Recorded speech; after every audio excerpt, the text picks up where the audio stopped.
Despite its reputation, the Wild West wasn't as rugged as it was portrayed. Statistically, today was more peaceful than in some big cities. The image of the West that we get from movies like Good, the Bad, and Ugly and video games like Red Dead Redemption is a sensational version of the American frontier. For a more accurate version of this period, you'd better read Willa Cather's Prairie Trilogy. But the West was not without risks. Outlaws still loot trains and courts still hunt down fleeing cowboys. The danger was not as widespread as we believe, but it was certainly great. Quick duels, rattlesnake bites, disease, and other factors all contribute to making the West a tough place to survive.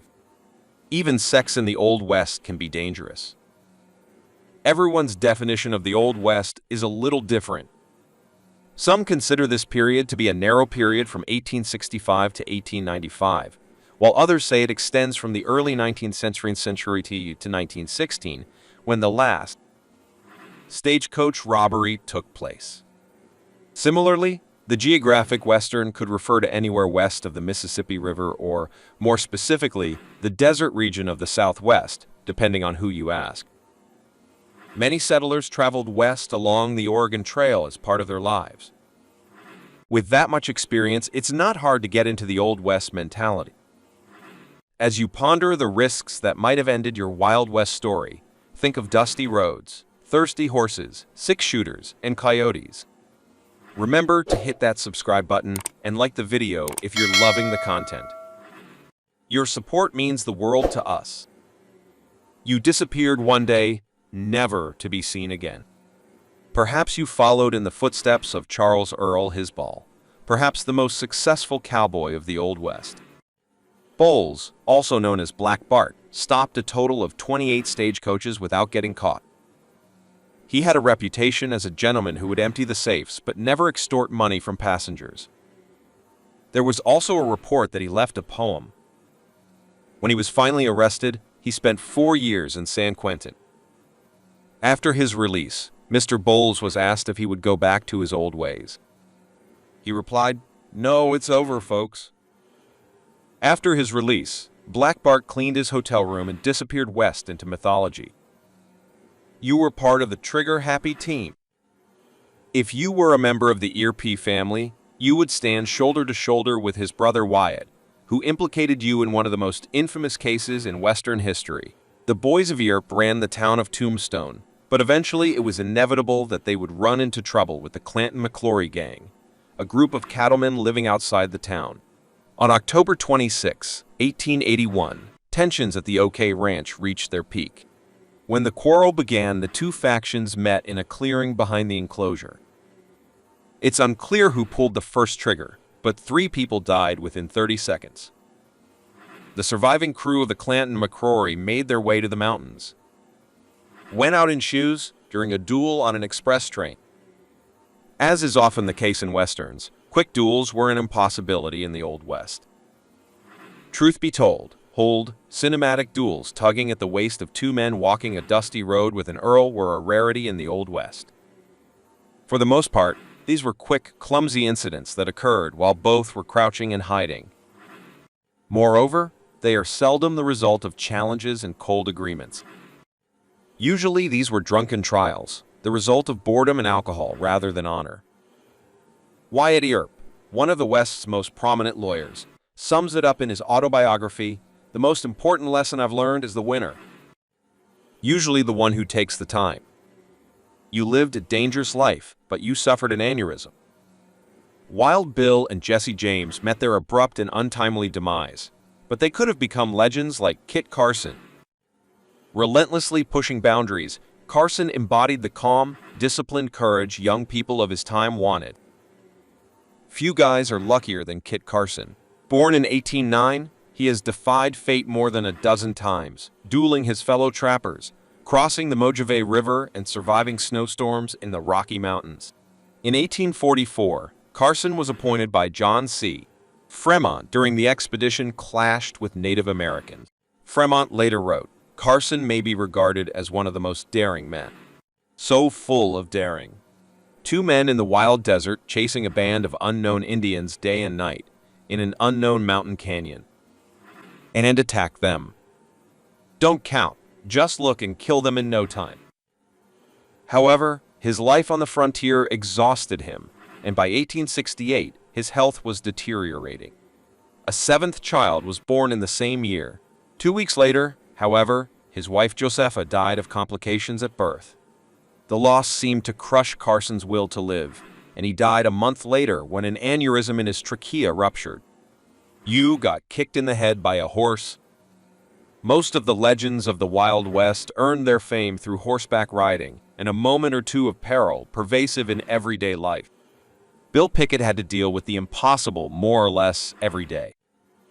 He was a rodeo man and one of the best in the West. Whether Pickett actually invented the practice known as bulldogging is unknown, but he certainly perfected it. Bulldogs was a rodeo action in which Pickett jumped from the back of a horse onto a wild bull and wrestled it to the ground. Born in the 1870s, he was one of the few legends of the Wild West to live long enough to be immortalized on film. He took 2 photographs, but no reliable footage of Pickett's wrestling bull survives. He lived until his April 2, 1932, when his tethered horse kicked and trampled him. In 1993, he was honored as part of the Legends of the West stamp series. A bad loser took revenge on you after a game of poker. Even if you're a quick-running cowboy like Wild Bill Hickok, you're not safe after a dramatic Trump run. Hickok gained national notoriety with sensational articles detailing his dangerous deeds. After beginning to lose his sight in his later years and accidentally taking the life of a member of parliament, he vowed full force. After hanging the holster, Hickok began gambling. One day, a man named Jack McCall attended Hickok's poker game in the Black Hills town of Deadwood, South Dakota. Hickok went cleaning with McCall and held hands to win. After the game, Hickok paid McCall for dinner and sent him home without resentment. But McCall had hard feelings. The next day, Hickok was in the game, sitting with his back to his door, which he usually tried to avoid. McCall entered the bar and went straight to the back of Hickok's chair, ending the life of the famous cowboy. You succumbed to dysentery, or cholera, or diphtheria. Perhaps you left Independence, Missouri in May of 1873 with a wagon full of supplies and a small family to follow the famous Oregon Trail. By the time I reached Fort Laramie, however, I had developed a severe cough. Dysentery and diphtheria were common throughout the West, but the real threat was cholera. Sanitation facilities were inadequate, and cholera spread unchecked through contaminated food and water. The first warning sign was painless, but severe diarrhea, followed by dehydration and eventually kidney failure. Wagon trains and settlements fear a cholera outbreak, which could wipe out half the population if left unchecked. Some doctors understood the causes of diseases like cholera, but few in the West did. As a result, the most common method of containment was isolation, and infected people were left alone, often dying of kidney failure on dusty roads. You were a peaceful Native American being attacked by settlers. If you were a member of Camp Grant Apache, you would have survived a brutal invasion by American forces before making an uneasy peace with neighboring white settlers. However, this peace did not last long. On April 30, 1871, a group of white settlers, Mexicans, and Tohono O'odham Indians raided Camp Grant Apache. They killed up to 150 Indians, captured their children, and sold them as slaves in Mexico. Their actions were in response to a series of raids in the Tucson area. Sadly, Camp Grant Apache had nothing to do with these attacks, and the attackers were acquitted after a trial. You were betrayed by a member of your crew. Like Jesse James, if you had led your own group of bullies, you could have endured many attempts to beat you. But even the feared leader eventually becomes vulnerable. In 1881, a GRUM of railroad companies organized by Missouri Governor Thomas Crittenden jointly offered a $10,000 prize to Jesse James and his brother Frank.